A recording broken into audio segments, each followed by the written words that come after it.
Well, you just told me something funny is happening with you. So what's I was happening? just saying I'm late again. Of course you are. And this is the expectation. And I don't know if you guys know this because you never see me. I'm not a morning person at all. I was What time asleep do you usually 25 wake minutes up? ago. Oh my God. And not only that, I've been prepping for this podcast literally since I woke up. I woke up at 7 a.m., didn't work out.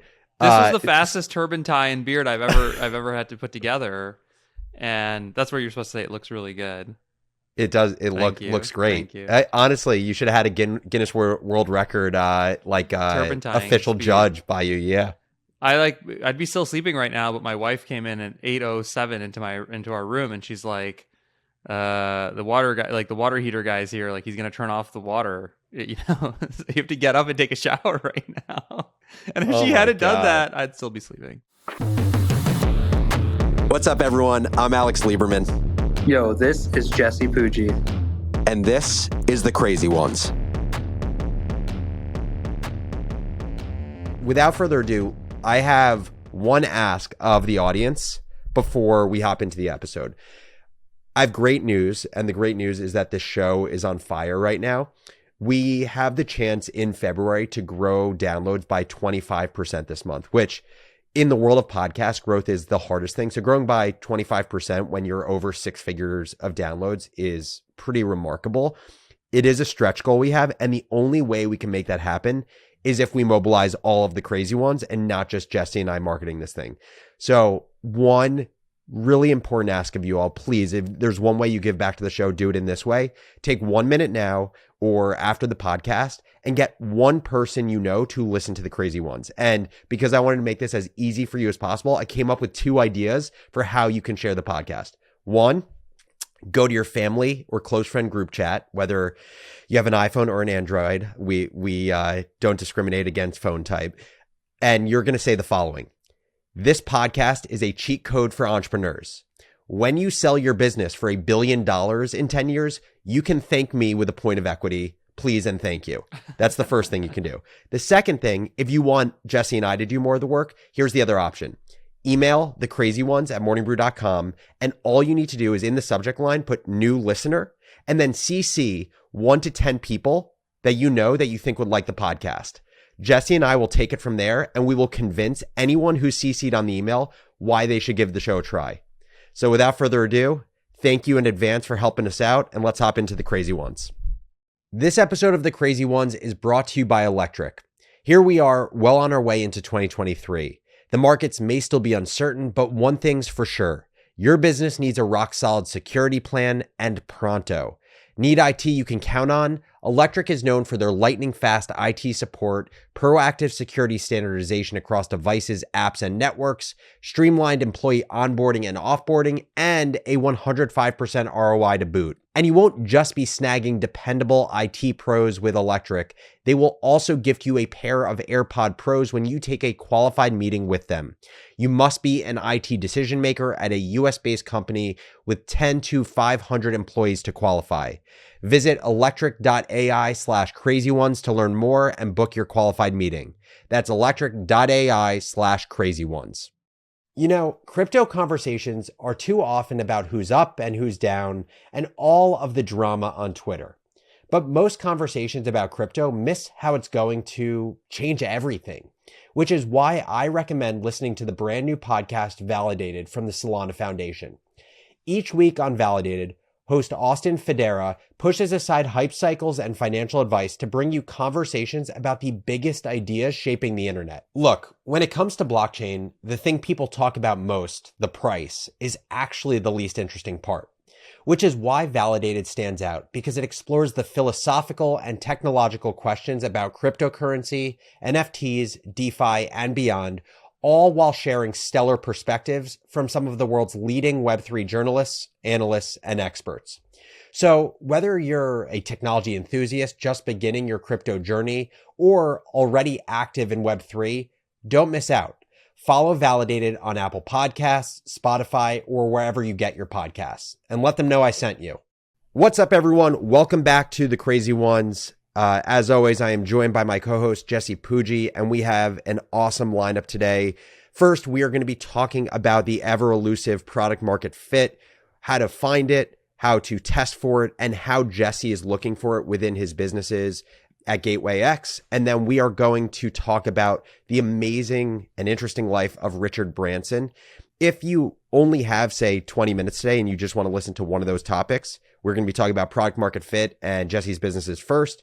Then the Branson topics will come after. You can look at the timestamps in the show notes if you just wanted to listen to Branson, but I highly recommend you listen to what Jesse has to say.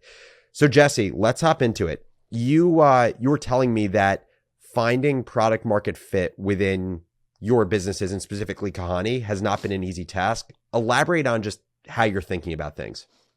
Yeah, let's take a step back. I think when people talk about product market fit, it's like a classic fancy Silicon Valley term that just means like, do the customers want the shit that you're selling, and like keep it real simple, right? And it's like, if you're selling, again, ice in the middle of December, like you're probably not going to sell that much ice if you're standing on the corner. If you're selling ice or popsicles in the middle of July, you're going to sell a lot. And so I think just to keep it super simple, like product market fit is a fancy way of saying, do my customers want the product that I'm selling, or the market in this case, right? That's sort of the lingo. And it's obviously critical for any business to be successful, because if the customers don't want what you're selling, you're not going to have a business. You're not going to have a small business, any business. And of course, just like anything, right? There's certain things in our life we all demand more than others, right? One of the classic VC lingo things is it a painkiller or a vitamin, right? And the question there is like, if you're in super amounts of pain and you have a ibuprofen or something that's going to take away the pain, that's way better than a supplement that's going to make you a little bit, less fat or on your heels. And so that's a cool way of saying like, how big is the problem and how much does this product solve the problem? We internally had our offsite for Kahani, and I think everyone on average said we thought we were 6 out of 10 on product market fit. And just for people who are joining the podcast for the first time, can you just quickly Kahani, mention what Kahani is? The vision for Kahani is really to build a set of software tools that allow merchants to make their shopping experience on mobile much more mobile native. So you can have the stories functionality where we're going to ship a bunch of new things where you can have video really easily integrated.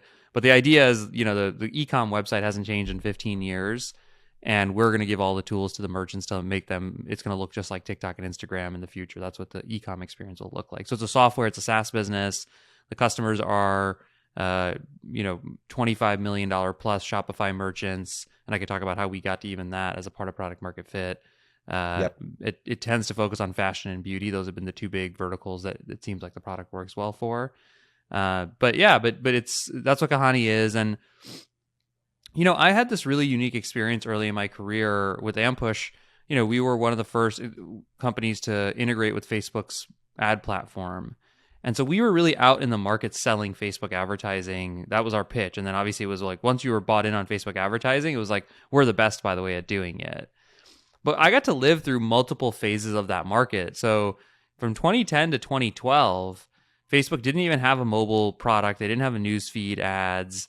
Their ads were on the right rail. You could do some hyper targeting. Likes were the thing you sold. Like you can get lots of likes for your page. That was the first era. The second era was they launched this mobile newsfeed product. Things started to work really well. And man, you could put $1 in and get $5 out. And it was this crazy period for about 3 or 4 years where there was just more demand than there was supply of anyone who could deliver any kind of services or capabilities on Facebook. And then things started to get a little bit commoditized, and everyone kind of knew about advertising on Facebook. Then it was like, why are you different? What makes Ampush special? And so those 3 really distinct phases of a market. And in the first phase, people would be like, yeah, this sounds pretty interesting. They were a little skeptical. We'll give it a try later this quarter, maybe next quarter. You reach back out to someone and they're like, oh yeah, we're still busy. I can't quite get it.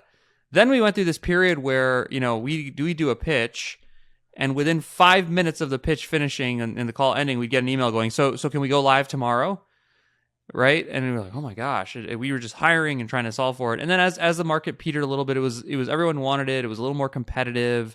So there was a little bit more sort of time in between the way we pitched it, but it was still clear that people wanted it. It was a big market. And so I had the benefit, that benefit has really taught me, at least my version of what product market fit is, especially when you're selling something, which is how badly do people want it? And, you know, the Red Ventures guys taught us this little trick that is very like opposite of normal sales. Normal sales, you take a sales call, you send a follow-up email immediately.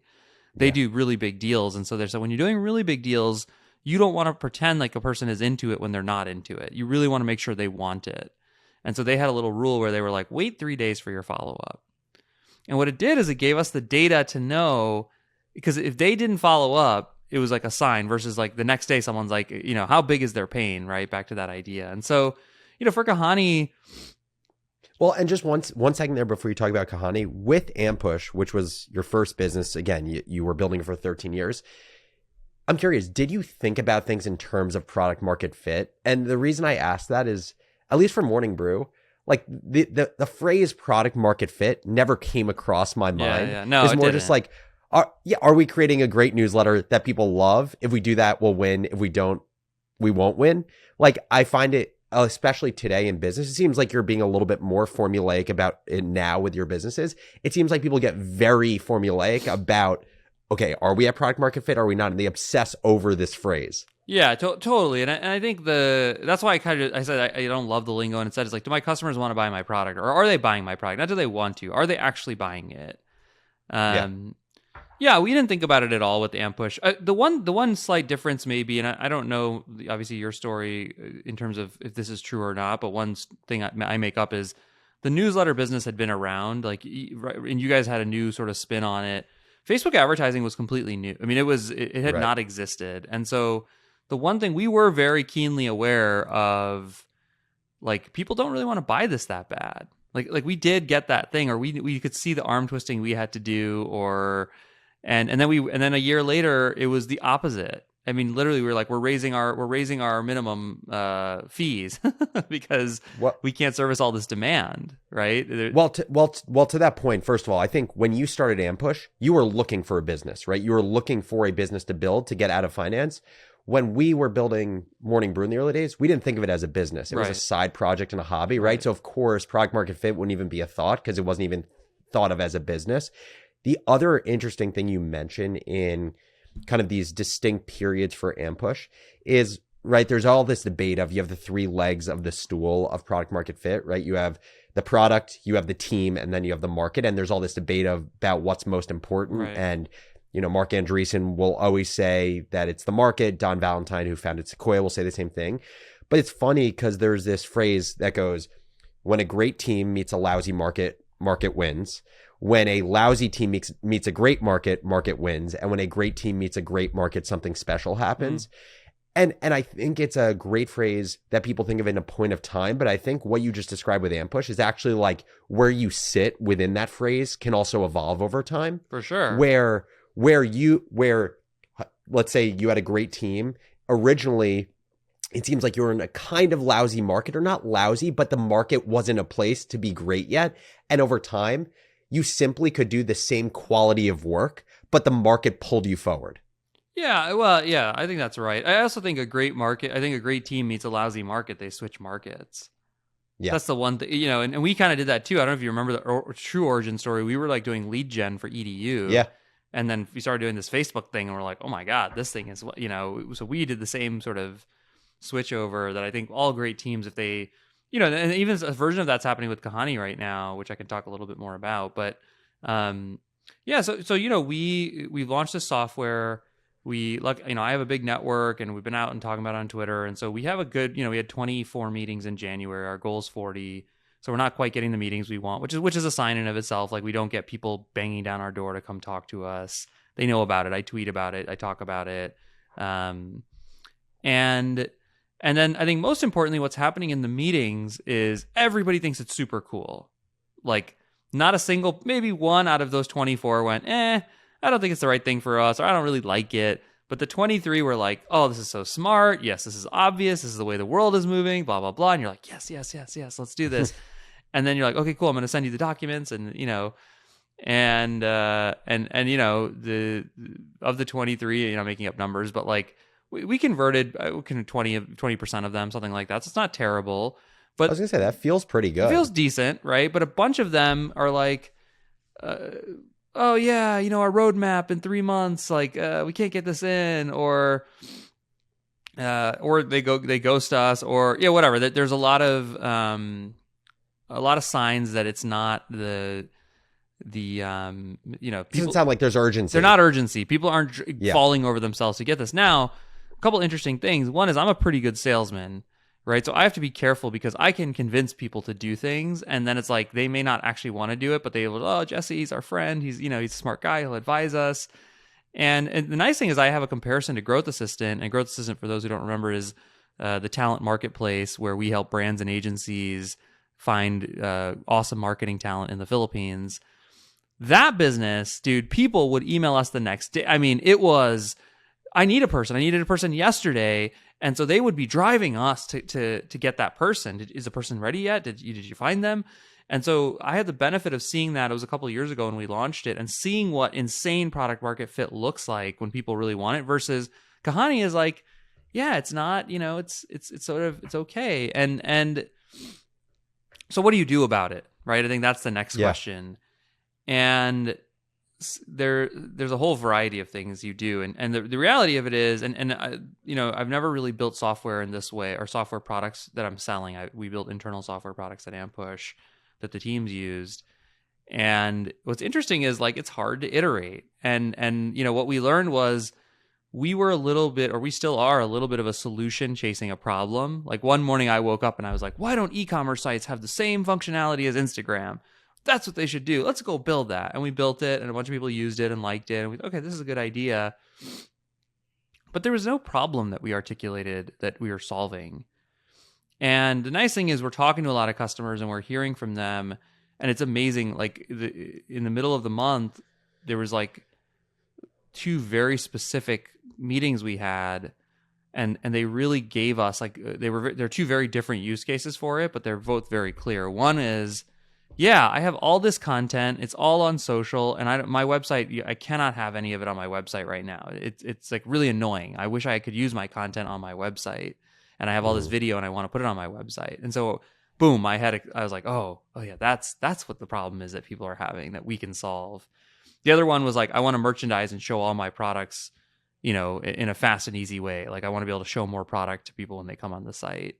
And so we literally like changed the slide deck the next week because I was like, those are 2 problems. And we started being more specific about that problem in the pitch. You already saw different results. So in this case, it wasn't necessarily even changing the product yet, which I'll talk about in a second. It was just like, do you actually have a problem you're solving? And are you able to articulate that problem to the customer? And do they have that problem also?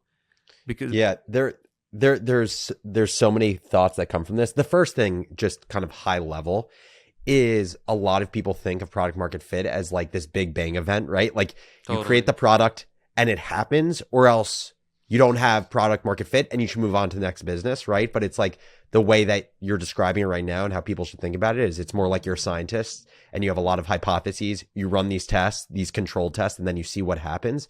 The second thing that also just comes to mind for me as you're describing, I would say, like me, as Enneagram 7s, as I learned, you get very excited about an idea, right? So you got very excited about this idea that, oh my God, this is where mobile websites are going. Like they're going to TikTok and Instagram type formats. And like you said, you're also a great salesperson. What that means to me is actually, if not controlled, it makes you really dangerous within your team because, of course, you're going to be incredibly persuasive around things that you're super excited about, which means everyone else who's working with you is going to be super excited, right? And so how do you create an environment in which people both take in your excitement to motivate themselves, but also have the ability to step back and think through, is Jesse thinking about all of this clearly? Where can I poke holes in how he's thinking about the problem for the business? Yeah. And I add to that, by the way, if you're the boss, you're the founder and the CEO and the owner of the company, it becomes triply hard, right? I think that's a hard one. You have to give people, I think giving frameworks and creating criteria with which people use to evaluate things. I think surrounding yourself, like our lead engineer, Adam, he's a type 8 and he has no problem calling my bullshit. Like he'll challenge almost everything out of my mouth, which is actually really good. As long as you can, you trust each other and, you're not creating friction there. but yeah, I think it's a real issue. So what's the game plan now? You don't feel like you totally have product market fit? So you know, some of it is like now in search of the problem. Like so now that we flipped it from Jesse's neat idea to actually what's the problem, now we're realizing our product doesn't have all the features it needs, right? Because now if the problem is I need, let's split the use cases for a second. Like I want to feature my awesome rich mobile video content on my website well, I don't just want it in the stories nav bar. Right. I also want what I call vertical carousel, which is like TikTok, where you flip up. I also want embedded, little widgets in my site that have video. Maybe I want picture in picture on the right. Like there's a whole set of ways that customers, merchants in our case, want to solve this problem that we don't offer.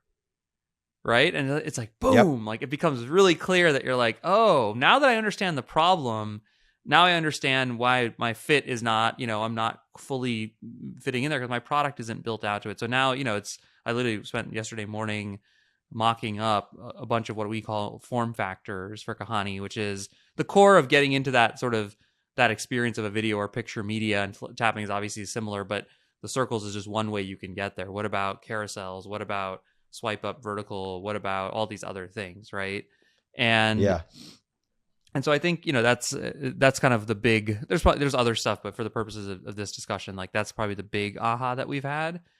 I think the other thing, which I would just share with entrepreneurs, especially people working on new stuff, and just to relate back to the Facebook example, like I also believe, and this is by the way why raising capital has been helpful in this instance. I believe very, very firmly that we are just a little bit ahead of the market also.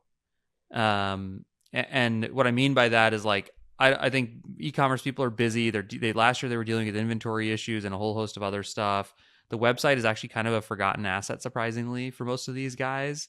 But I think there's going to be the moment in the next 12 to 18 months, obviously I'm betting on it, where you're going to hear this thing going, oh my God, if you don't have video on your e-commerce website, you're dead.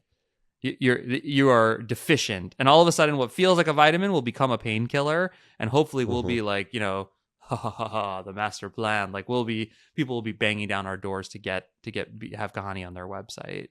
And so one other question on that, sorry, by the way, is how do you, like you basically said that you got to this conclusion that you had this awesome idea, but it wasn't necessarily problem first. So you got to a place where the problem wasn't painful enough for people. And now in the last few weeks, you've had problems said by clients that you identified, and you're now building the product towards those problems. One of the problems being like, how do we put our video content onto our mobile site?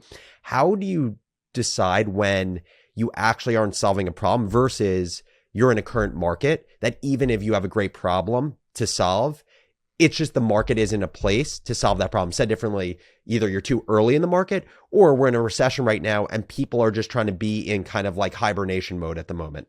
Yeah. Yeah, I mean, I don't believe in the whole recession thing, right?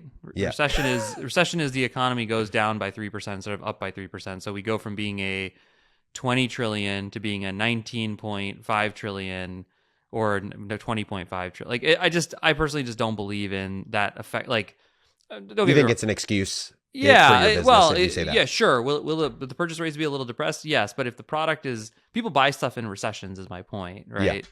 Growth hasn't slowed down. I mean, growth hasn't had a little period where people were clearly dealing with headcount issues, and then it all came back really aggressively. But anyway, I think the way you deal with it, honestly, the only good answer I have is time. And so like you can't. The way you get it wrong is you either spend too little or too much time. You spend a month or two. If right now I was going, this is a terrible idea, let's tear it up and move on to something. I have a million ideas, right? I have money in the bank. I could change Kahani's whole business tomorrow if I chose to. I'm the board. But if you do that, then, and this is like classic type 7 thing, like you haven't given yourself enough time to fully understand, are you making the right call? Then you're whining in 5 years, like, I had that idea, and then and somebody else built $1 billion business for it. So I see entrepreneurs do that all the time. They had the idea, but they didn't. And then the flip of that is like, if I'm still doing this in 3 years, and I'm giving you the same numbers and the same data points, you should punch me in the face, right? Like that's crazy, right? That's crazy. Yeah. So it's like a year, I think, a year and a half, I think, of trying.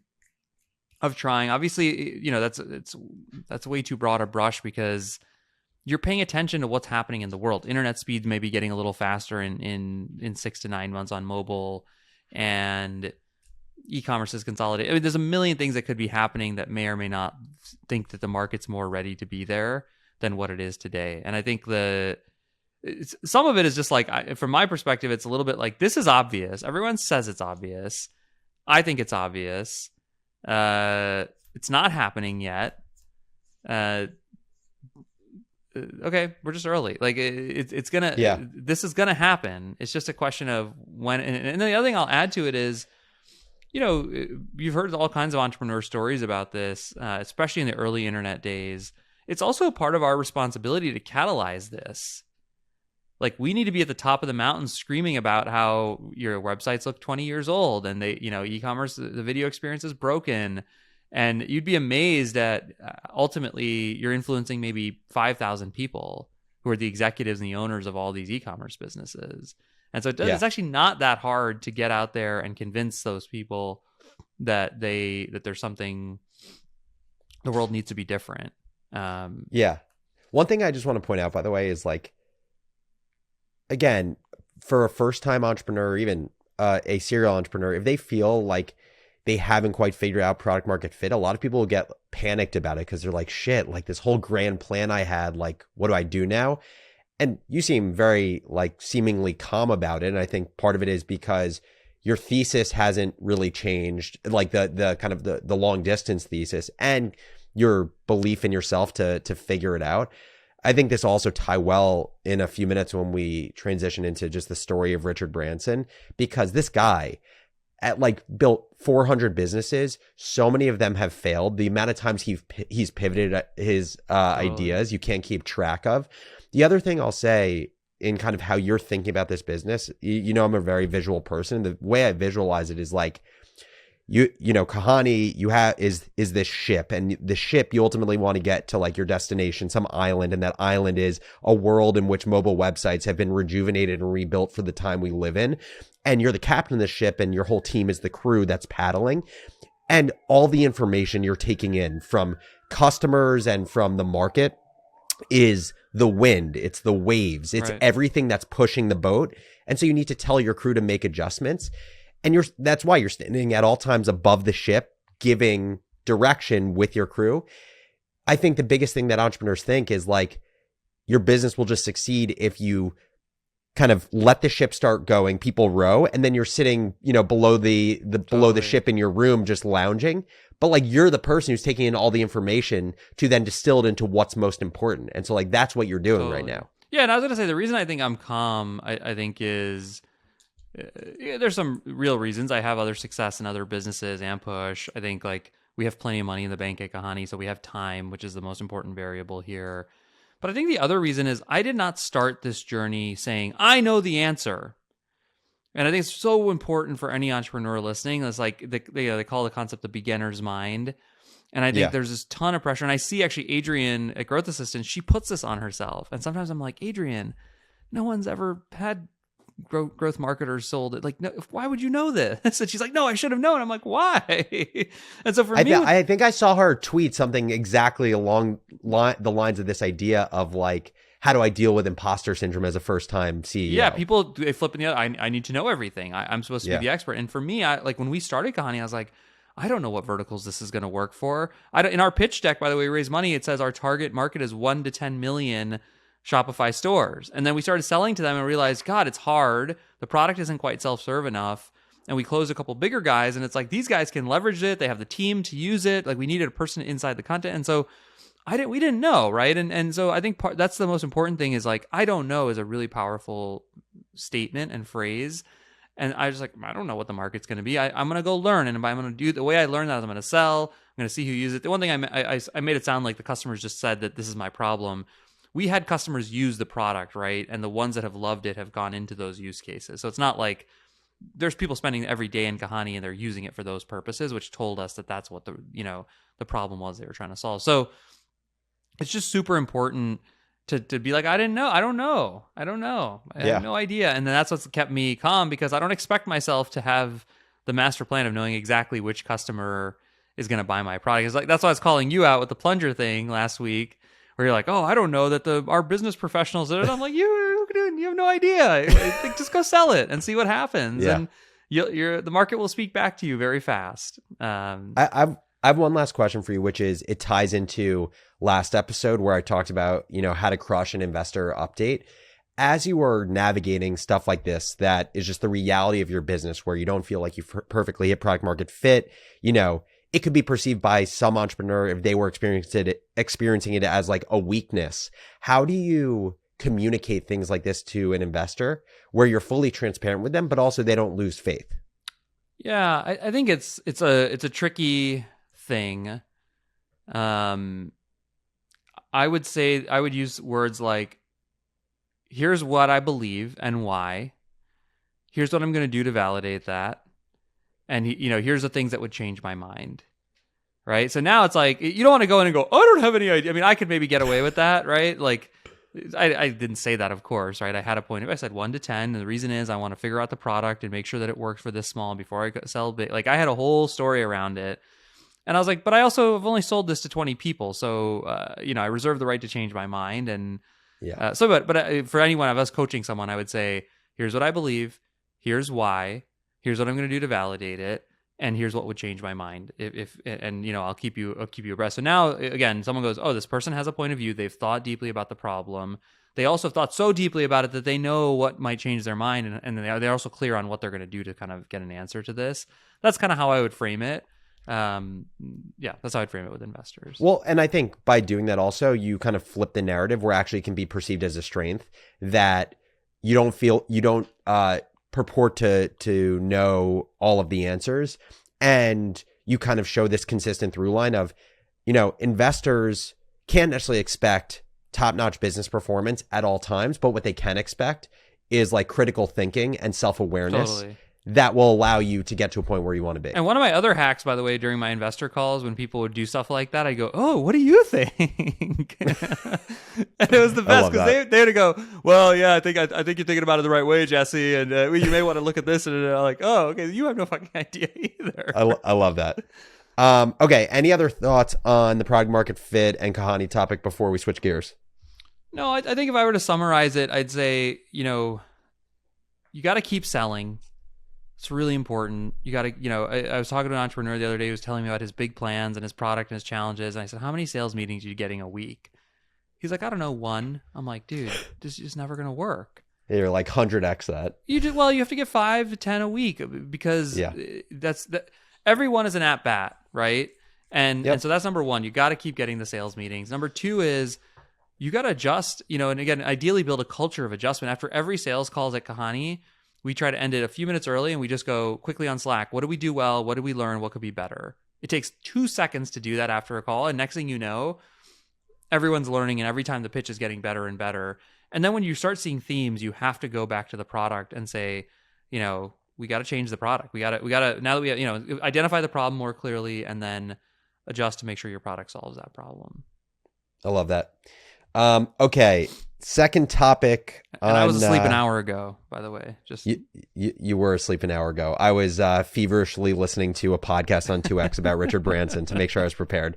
The reason we're talking about Richard Branson is you hit me up, I think 2 days ago, being like, dude, this documentary on Richard Branson is incredible. I think you used the word inspiring. So, just give me the lowdown.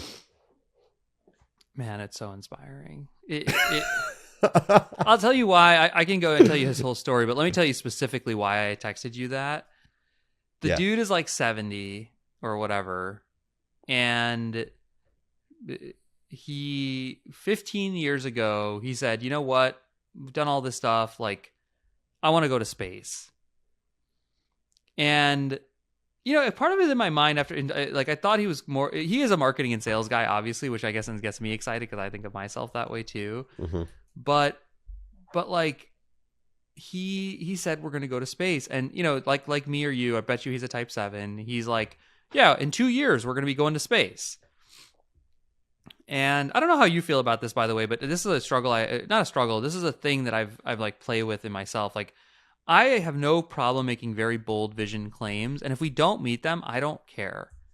Yeah. I don't feel sad. But like John, my old CEO of Ampush, used to like really get bothered when I'd say we're gonna hit 50 million, and then we'd hit 35. He'd be like, "Oh, that's terrible." I'm like, "Well, I don't know. It doesn't matter. Like, we're gonna hit 50 next year." Like, and so it's funny. I'm saying that because like Richard Branson was like, "We're going to space in 2 years." 2 years comes along. 2 years comes along, and he's like, they can't even get the plane to lift off the damn ground. And he's like, "No, we're going to space in 2 years." And he does that 7 times. So for 14 years, he talks about going into, and it's so cool because he doesn't know shit about space, but he found this guy in the middle of Nevada who who's a scientist who had done all this work. And you know what? He was steadfast in the vision, and he didn't give up despite the fact that it was like people died, sadly, in testing this plane. I mean, there were so many pieces of it, and then he did it. And 14 years.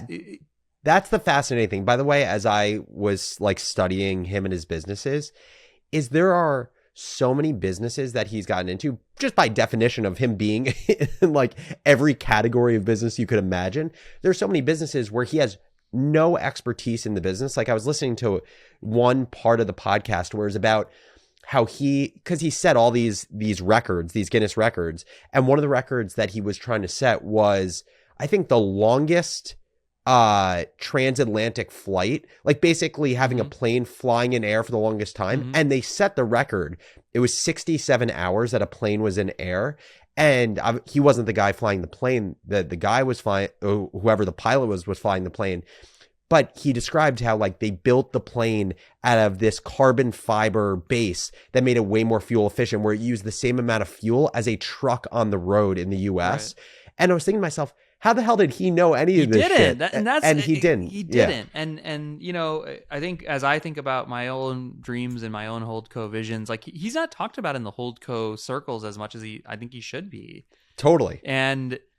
And like, you know, part of what he does is like, you know, and it's like various iterations I've thought of for Gateway X or whatever. One thought I had watching it, I was like, I need a different name than Gateway X because it's not like his is such a good brand.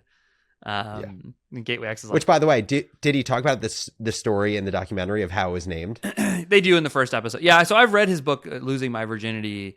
And just to back up, like, you know, the quick story, like he's a dyslexic kid, kind of a bad kid. His mom is super tenacious and kind of this, you know, whatever.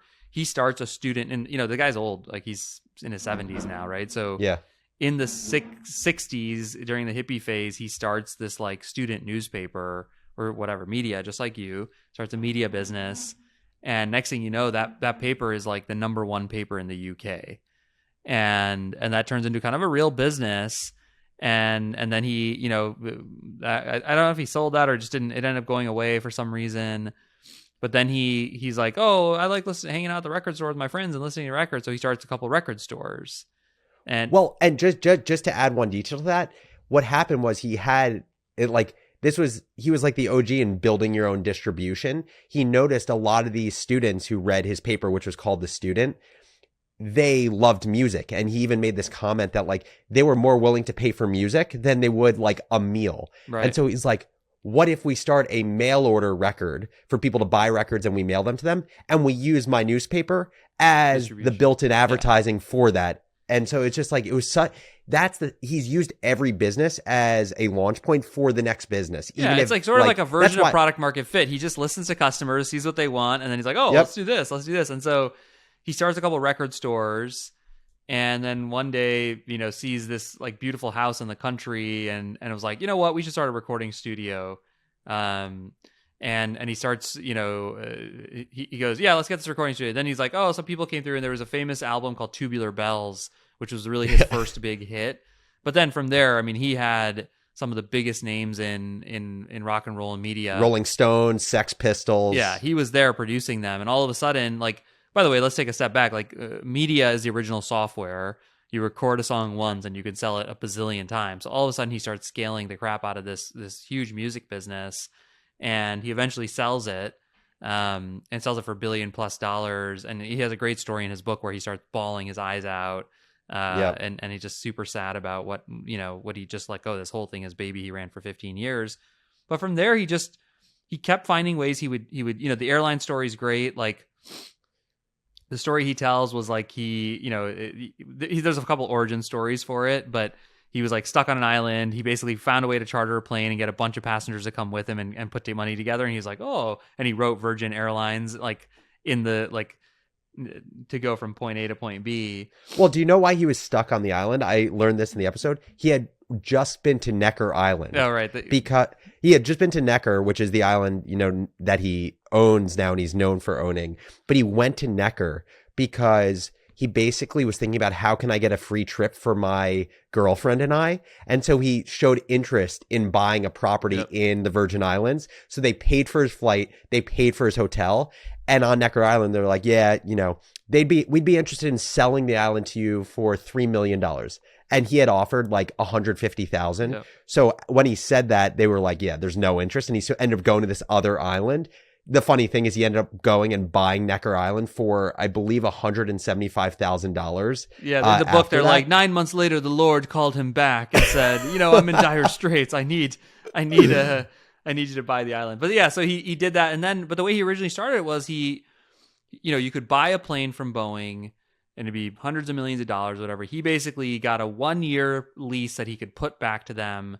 So he totally mitigated his costs. He built the whole thing out. And then with a big splash, he got it going. And he was solving a real problem. The airline travel was not fun.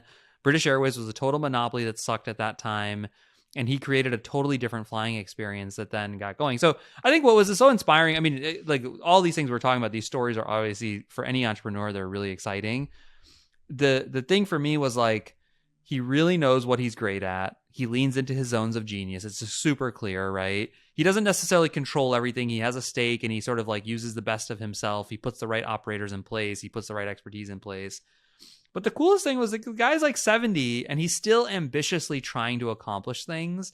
And I just thought like how wonderful, like how cool. Like they have the documentary's got like his grandkids are on the island with him. His kids are there. Like he's there with his family. And then he's like, okay, what's going to happen with the launch? Like, how are we going about this? And he poured, apparently, according to the documentary, he poured $1 billion of his own money into Virgin Galactic.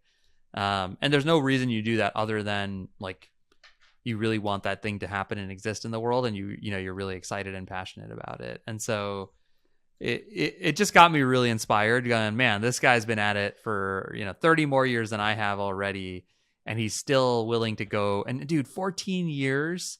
Like I just said 18 months about product market fit. This guy, 2 years, like, we're going to go, oh, we're not there. We're going to go. And by the way, that's how vision works. Just so everybody knows, if you really care or truly feel passionately about a vision, it doesn't matter if you didn't accomplish it 2 years.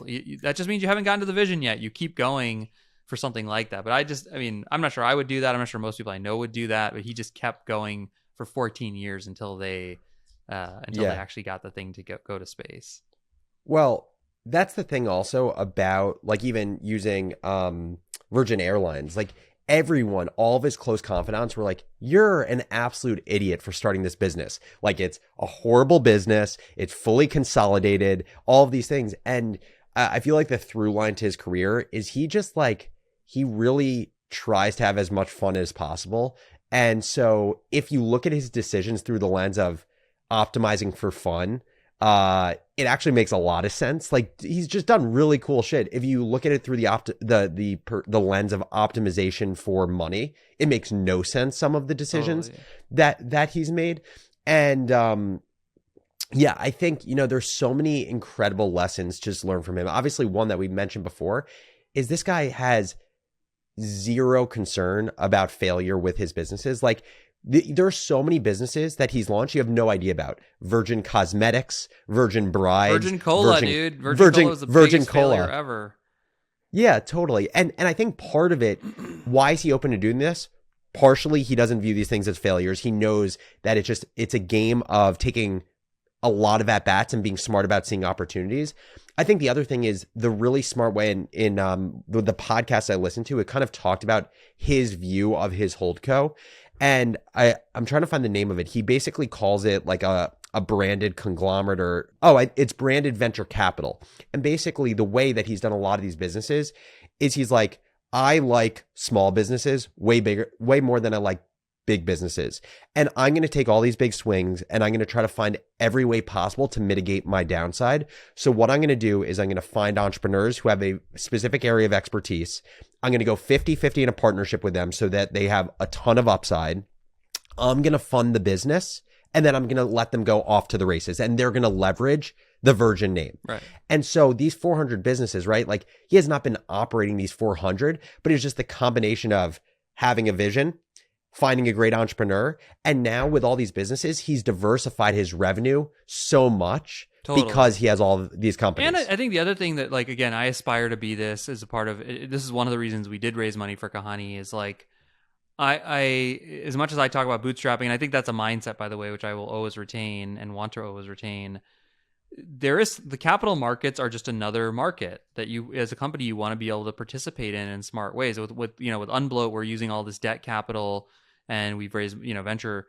Like I want to have that touch where someone goes, no, Jesse's around it. Jesse's involved in that. He's one of the owners. Like, yeah, don't worry, he's figured it out. Like the person he's put in charge is probably the right person, and we should back that. And because he also is leveraging, he's SPAC'd Virgin Galactic. He's clearly raising money for these things, or the guy or girl running the business is raising money.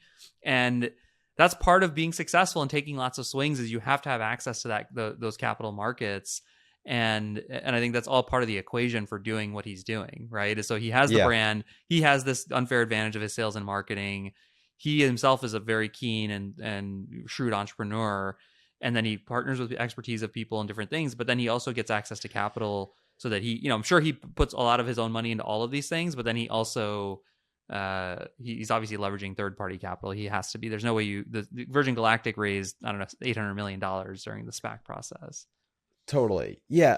By the way, that's the one time I've seen him in real life is I saw him on the day that Virgin Galactic went public at the New York Stock Exchange. He was outside with his whole team dressed in his spacesuit. That's the only time I've seen Richard Branson in person. And just like to see again, a 72-year-old just like that filled with energy that late he's in doing life. what he loves. It's like Warren Buffett, even like Rick Elias, like these people who they're no longer optimizing for expected value. They're optimizing for their own personal fulfillment and enjoyment, and they're being themselves and they're unapologetic. And I think even as you and I are youngish, I'm young, still, for me, it's even less than it comes up for you where I'm like, I don't care if I don't want to do the math equation. Is this, should I spend my time this way? Is it better to focus? Is it better? It's like, no, I just want to be me. And I want to do the things that I believe I'm going to have fun with. And I think I'll have success as a byproduct by that. And I think that flip is a really, really important flip for every entrepreneur.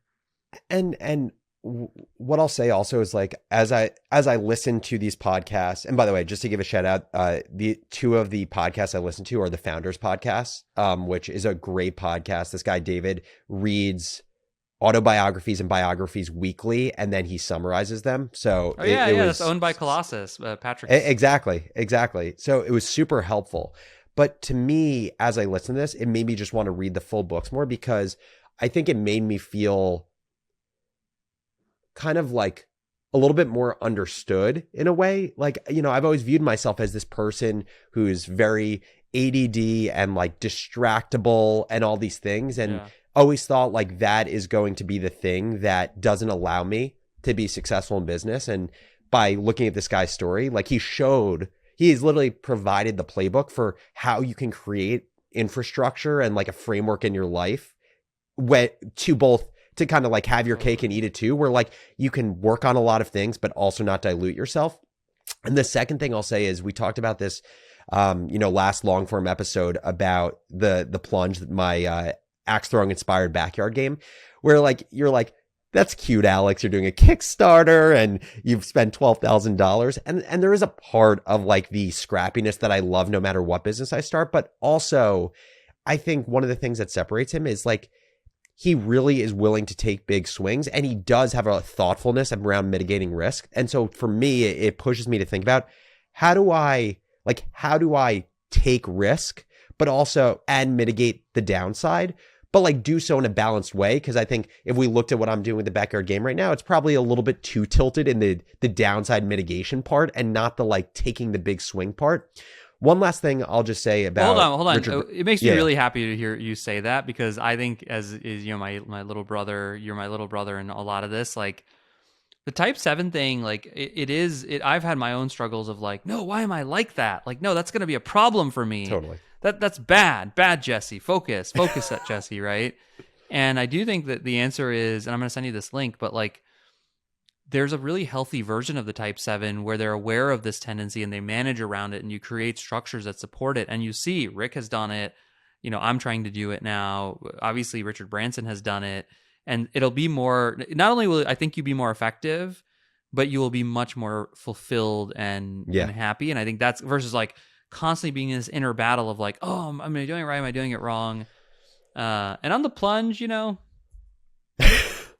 mean, dude, like honestly, the one way you mitigate risk is hustling. Like, if you were, let's paint the picture of you go through the 3 big marketing tactics. You run Facebook ads, you do Kickstarter, and you do some other, TikTok organic. Yeah. Nobody buys the thing. Fucking sucks. You have 1,000 of these things sitting in a warehouse. Yeah. Like, you just have a plan for that. Like, you're going to do a tax write-off and you're going to save money on taxes. You're going to go sell them to gyms, or school. Like, there'd be a way to basically limit the downside of that meaningfully. You just have to think it through. Yeah, it requires some creativity. Yeah, exactly. And some hustle, I think. And so once you get comfortable with that, then go all in, man. And I think this thing will work. Again, I don't know if it's going to be a $5 million business or a $50 million business, but I think people will buy it. It's a cool idea. I agree with you. And by the way, I think in Branson fashion, I think doing this will give me other ideas as well. And beyond his like sales and marketing prowess, like the other superpower that I just want to mention about Richard Branson is I think he is the perfect example of kind of turning this switch in your mentality of being great at identifying problems and opportunities, like taking your brain off of the autopilot of just accepting things in life. Like every business was a function of him being like, oh, this flight experience to Puerto Rico fucking sucks. My flight's canceled. Right. Why don't I create my own plane? Why don't I get a board and say that I'm selling seats for $39? Oh, I have a record label now. Most record labels won't make a lot of money because they have to pay for the marketing and distribution in the UK. Oh, I have marketing and distribution, so now that I can make profit from that. So we should even do an upcoming episode on like how to identify interesting opportunities or markets, or how to take your brain off autopilot.